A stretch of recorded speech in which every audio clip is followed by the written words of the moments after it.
Welcome back to the Foundation in C# course. We're currently in Module 9. In this lesson, we're going to be building the room types table in SQLite. So let's go right to our homework, and that is to create the table that holds the room types, which sounds very familiar because we just did this a few sections ago when we built our SQL database. So I would encourage you, use the SQL database as your template and then create the database and create the room type table, but this time in SQLite. Okay, so that's your homework. Go ahead and pause the video and do that and then come back. All right, I'm assuming you are done. So let's see how I would do it. I'm going to go to Visual Studio and open up my database in SQL. Go to Tables, and we're looking here at the room types table. And here's our design. Okay, so that's our design for the room types table. So let's now bring over the DB browser for SQLite.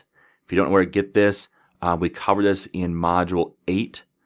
So we talked about SQLite. We covered how to use this and where to get it, but it's at SQLitebrowser.org. All right.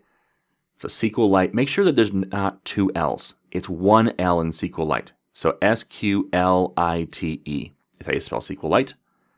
And let's create a new database. And I'm going to put this at d:\demos.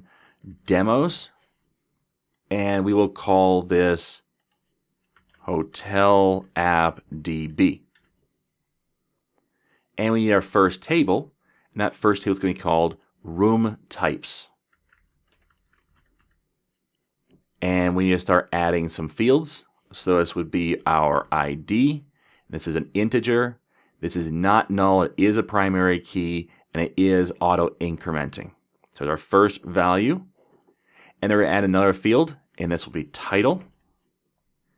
And this is an nvarchar. Well, we don't have nvarchar in SQLite, but we do have text. And we don't want to make it nullable, so not null. And that's it. We're going to add description. And also text. Notice we can't set a size on this. It's just text. And not null. And then price. This is a money type. We don't have money type. So we have a choice between real and numeric. And actually the answer is integer, which may sound weird because an integer is a whole number. And with money, we want to store decimal places. So how do you deal with that? Well, actually what happens is you just move the decimal 2 points or 2 places when you retrieve the values.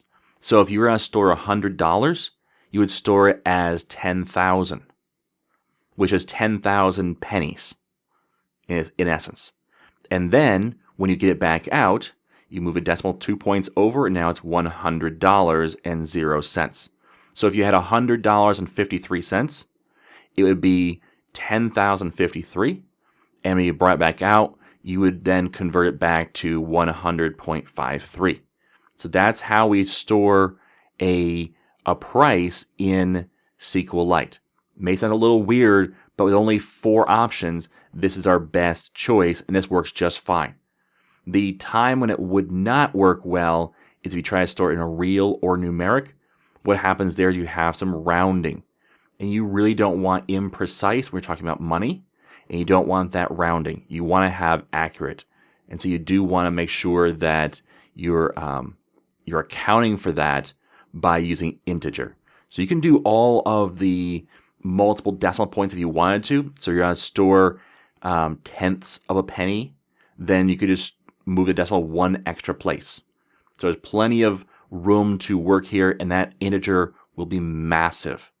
So I believe it's something like 10 to the 16th power is the size of that integer. So you won't have a problem there. So lastly, we'll make sure that that is not null. Okay, so now we have a room types table. We can go ahead and write these changes to the database, and we're good to go. Okay, so that's all there was to building out this table. Now we'll move on to the rest of the tables in our project.